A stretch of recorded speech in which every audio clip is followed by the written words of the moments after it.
Okay, we'll go ahead and get started. As we normally do, we're going to start off with an eye care standard. And we've picked out integrity as an appropriate one for the session today. And I think the question at the bottom is really the key in terms of integrity. What we need to do is kind of consider, what does integrity mean to us as we carry out our job functions? There's a couple bullet points up there that you can kind of take a look at that show our integrity in action. But I think this is a good standard of behavior for us all to kind of reflect on as we kind of go into to our jobs on a daily basis. I'm going to actually start out with the quality pillar, some of the normal results that we show at our town halls, and then kind of move into service, and then move into finance, and then I'll turn the mic over to Bruce, and then he'll kind of finish up with the rest of the session. As we look at our quality pillar, we're going to start out with Leapfrog. You've probably heard about Leapfrog in the past. It's one of our comparative hospital comparatives. It focuses on patient safety, and it's been around for a number of years. It's become fairly significant in terms of comparing patient safety data between hospitals. And we've always done pretty well on Leapfrog. We've scored in the A and B range, and Leapfrog is kind of an academic scoring system in that it goes A, B, C, D, E, or not E, but F. And there are some hospitals that achieve Fs on an annual basis, but we've done pretty well. Unfortunately, Leapfrog, the latest Leapfrog data that's just come out, we've dropped down to a C level. Now, C is a subjective thing, and in some cases people think that's okay, in other cases we think that it's not okay. In our particular organizational perspective, we're not satisfied with a C. So our focus is to try to improve our safety scores so that we can move back up to that A or B level, which we've been in the past. I think the thing about Leapfrog in terms of the comparisons is that everyone's in the same boat. Everyone's trying to improve. And some organizations have improved a little bit quicker or more significantly than us. And that's what's really kind of forced our levels to drop down to that C. In a similar fashion, in terms of hospital comparisons, CMS has just come out with a patient, not a patient, but a star rating system. Perhaps some of you are familiar with the fact that CMS uses this kind of a system for nursing homes. And it's actually become pretty popular with many people to seek out nursing home care or appropriate nursing home. About a year or so ago, CMS kind of applied that same approach to the hospital industry and started rating hospitals on a star basis, with 1 being the lowest and 5 being the highest. And you can see we in the second round, we've gotten a 3. We got a 3 in the first round. And pretty much the typical allocation of hospitals is pretty much a normal bell curve. So we're right in the middle here with a bunch of other hospitals. And so again, 3 is pretty much average in the scope. Our focus and objective is to try to improve our rating to get up to the 4 and 5 level. I believe there are some of those hospitals, some of those ratings for hospitals in our region, and we want to try to improve on those results. On the positive side, home health has gotten their elite status again for the 4th year in a row now. And so if you see anyone from home health, congratulate them on this. Additionally, they've kind of qualified as a top 500 agency for a number of years in a row. And that's pretty significant for home health, considering there's about 25,000 home health agencies across the country. So to be considered to be part of the top 500 is a pretty good accomplishment. So they've done some nice work over there at home health. I'm going to look at some infection rates and some other metrics here for the 3rd quarter. And these are our key hospital infection rates third quarter results. Really what we've seen here is pretty much holding our own in regards to these rates. Not much change over the course of last quarter. I think C. diffs, we've seen one. We didn't see any in the second quarter. And then MRSAs, we've seen one after a few quarters of not seeing any. But not anything real significant there. We had Karen Stewart in our first town hall that we presented a couple days ago, and she told us that our CLAPSIs, these central line infections, we've actually seen 2 of those in the fourth quarter of 2016.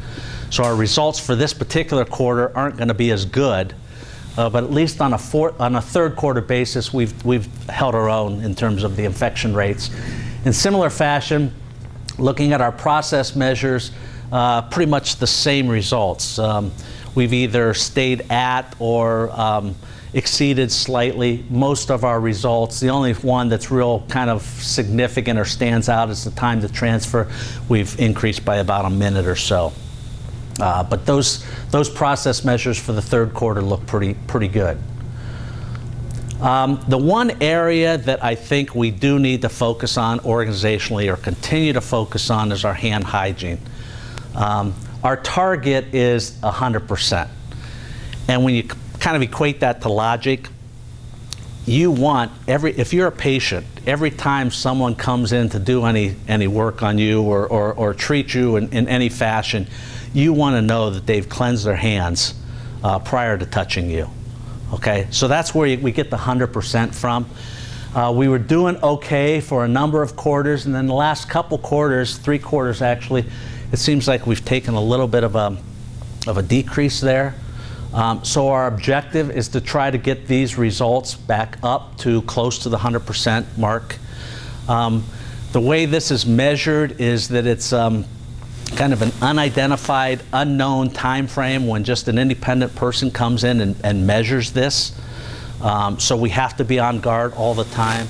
And this is something that for clinical and non-clinical people alike within the hospital, we all have to focus on this.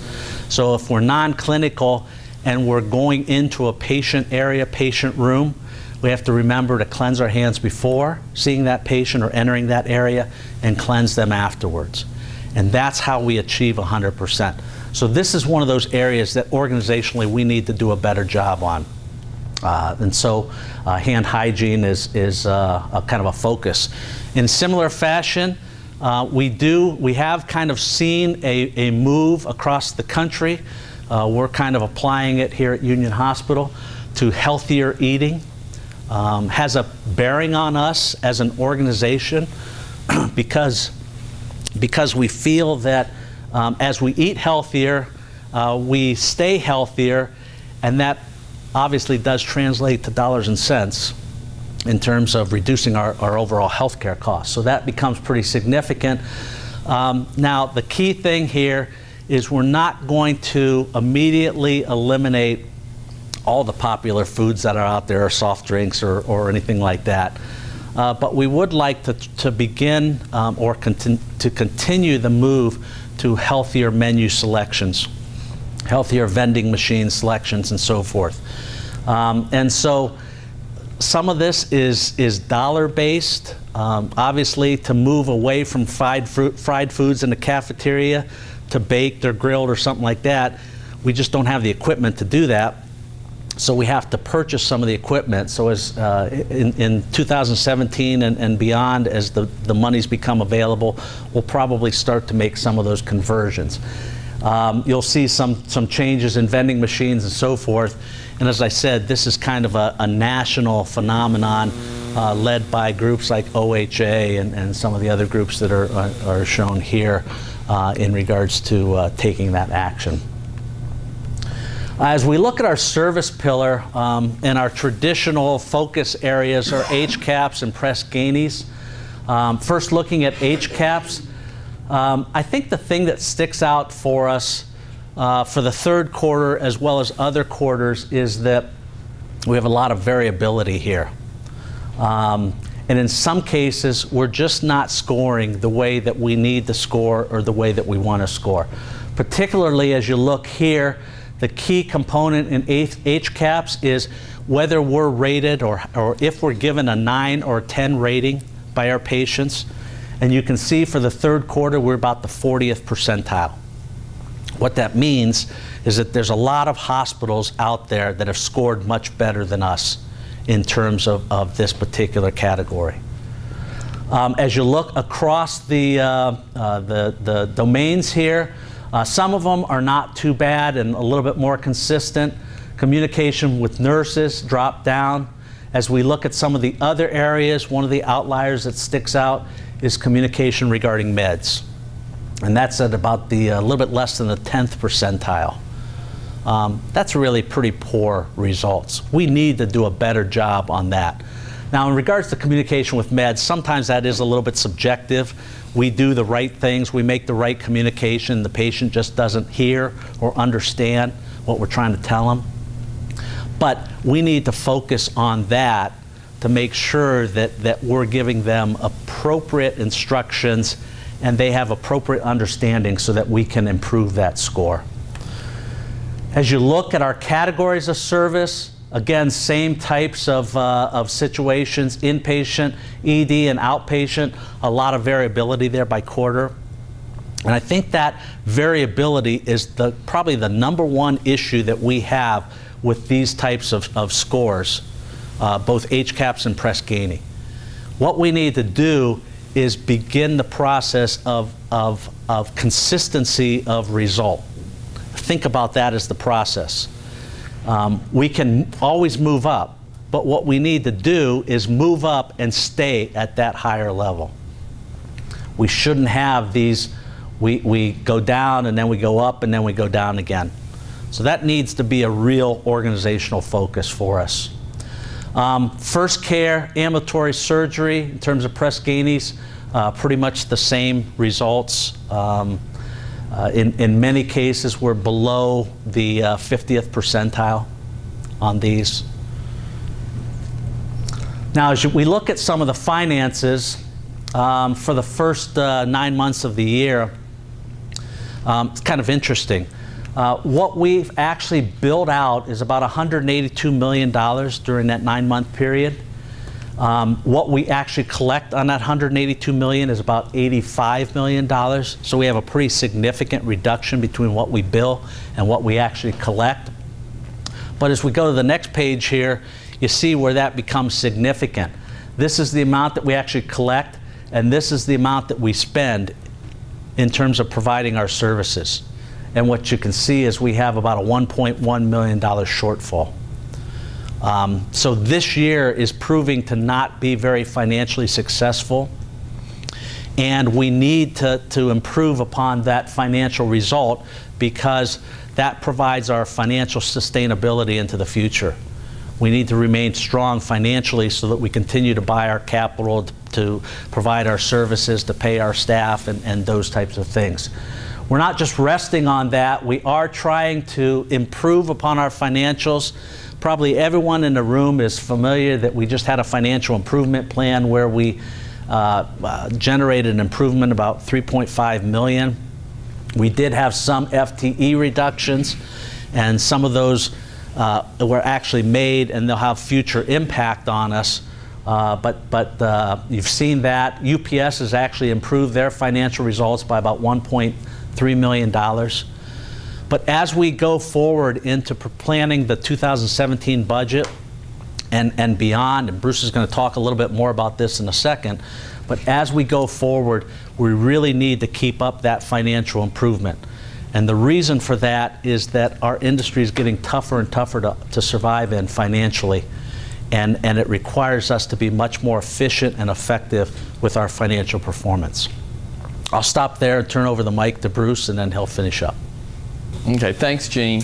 I'm actually going to start off in talking about the partnership. This has been one of the main things that we've been talking about for the last several weeks. Why does Union need a partner? Well, the first and foremost, we want to continue to ensure the services that we've been spending 110 years building here, that we can continue them.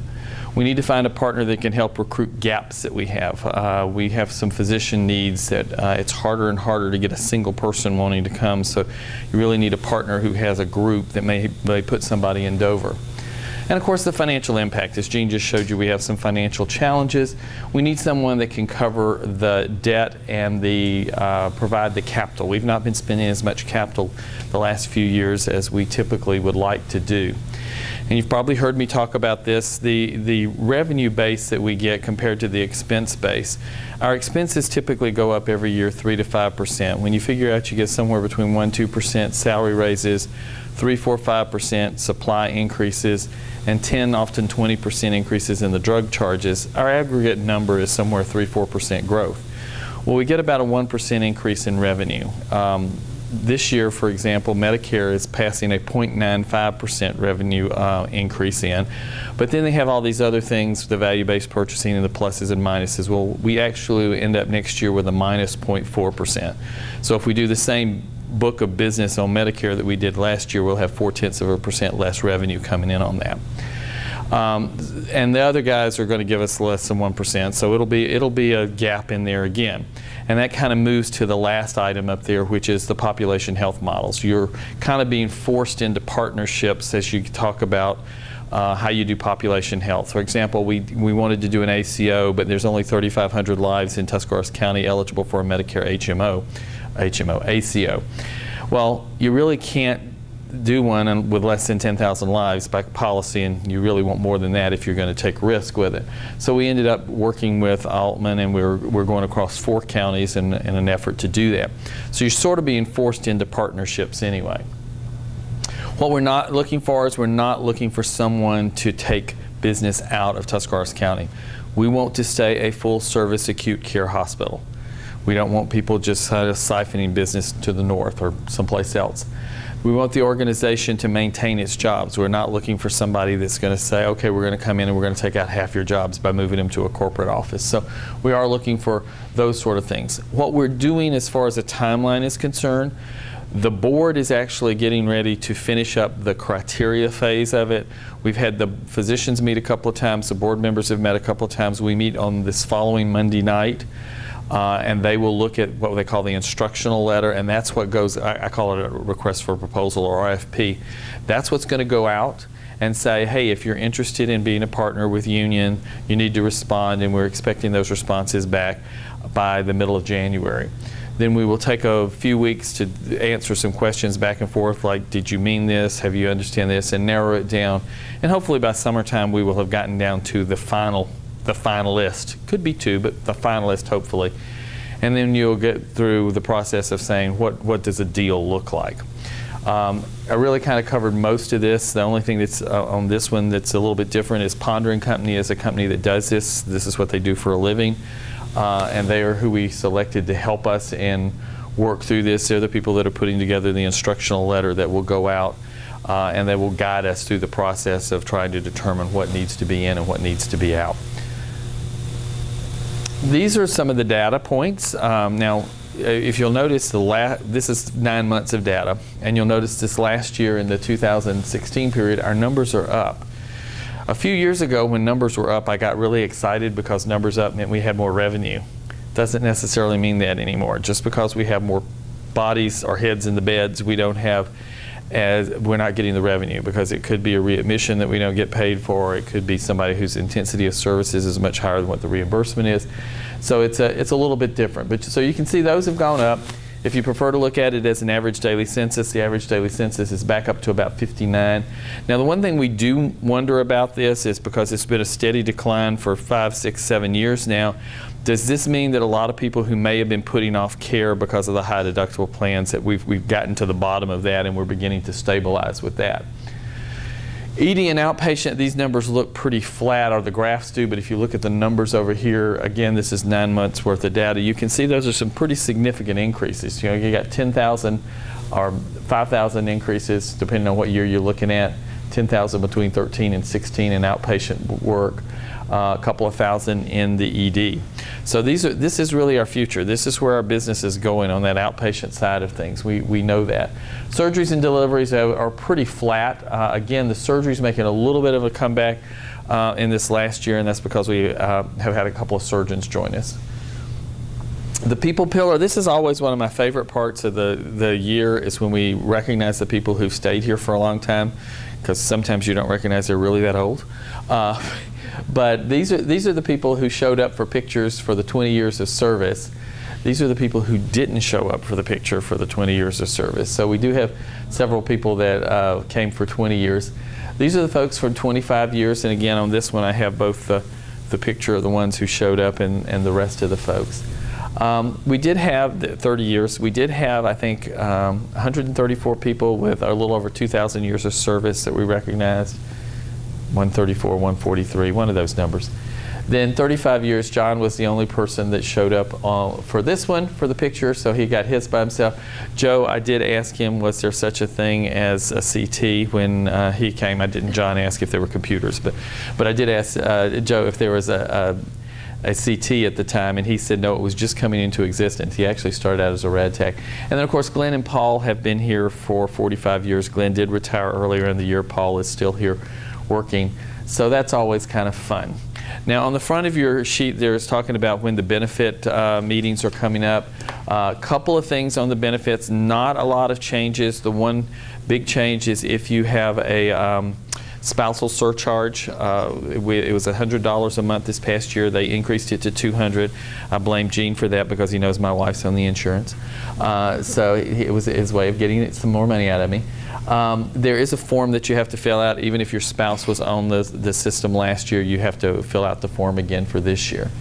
The enrollment period is the 22nd of November to the 9th. A lot of that can be done online. The one thing you have to do, fill out a piece of paper, is if you have an FSA, that's the law. You have to do those every year. As far as HSAs or anything else, if you don't change it, it stays the same way that you had it last year. Of course, if you have questions, please come to one of those sessions and Tina or some of the HR staff will answer that. We do have the PTO buyout period. The last PTO buyout period for this year will be the last of November, so please fill out the forms if you're interested in that. Flu vaccines, we do appreciate everybody getting involved with that. I think we have gotten that cleared up. We have everybody's either gotten their flu shot or their exemption, and we are ready for the flu to come to us. We do a lot of things in the community. October's always been Paint Us Pink month for the last 6 or 7 years. It kind of takes on a life of its own each year. It's kind of fun to watch how more and more people in the community get involved with this. I can't remember how many people they said all over town, actually all over the county, had pink displays, but a lot of people got very involved with this. This is a program at Kent State. Dr. Arafu and Dr. Singham in the middle did some presentations there. It was a women's program for all ages, and we, of course, do these kind of things all over. Walk with a Doc is a program the Ohio Hospital Association has put together to try to get people more active in their communities, thinking maybe people will go out and walk. This is, of course, Dr. Perkowski. He's out walking and was there. Readers and Leaders is a program that came out of we did an employee survey, I think probably 3 or 4 years ago, and one of the things that the employees said was they thought union ought to be better citizens in the community. So there's no better way really to get involved in the community than with kids. So I was smart enough to know if we wanted to do one of these things, we didn't go to Dover or New Philly, we went to both. And then we asked them to kind of pick a school. New Philly picked one of their elementary schools, which is West, and I think they're reading to 3rd graders. And Dover Middle School was 6th graders. And they're actually helping some of these kids don't have anybody that can sit down and listen to them read. You can see Darwin there and listening to one, and sometimes talk about the comprehension, what they read, and the kids love it. When I was in Tennessee, we had a similar type program to this, and I did know one thing about if you commit to going to do this with these kids, you become a part of their lives, and it's devastating to them if you don't show up. So some of us have partnered up in doing that. I know, like Sherry is my secretary, goes and reads at 6th grade, and I've always told her if for any reason she can't do it, let me know and I'll kind of rearrange things so I can be there, so I can be her backup, because you want to have a backup on these things, and they're enjoying it. Christmas Tree Festival, the preview was last week, and then it started on Saturday and runs through this coming Sunday. There again are almost 100 trees and all sorts of things, and with table decorations, wreaths, all manner of things. And I, of course, did get yet another tree. I'm not sure where it's going to be put, but we have another one. So in summary, the quality data has improved. We've got some lagging stuff in there. The patient experience data is sort of the mid-range. As Gene's talked about, it's kind of sawtooth. It goes up and down. We haven't managed to figure out a way to make it go up consistently. Partnership is our primary goal as strategy-wise in 2017. Our volume is up, but that doesn't necessarily mean profitability. We had 143 employees who served 2,010 years. We recognized them in October. There'll be a few benefits changes in 2017, but not a lot. And the union staff is involved in a lot of community activities. And with that, can I answer any questions for you?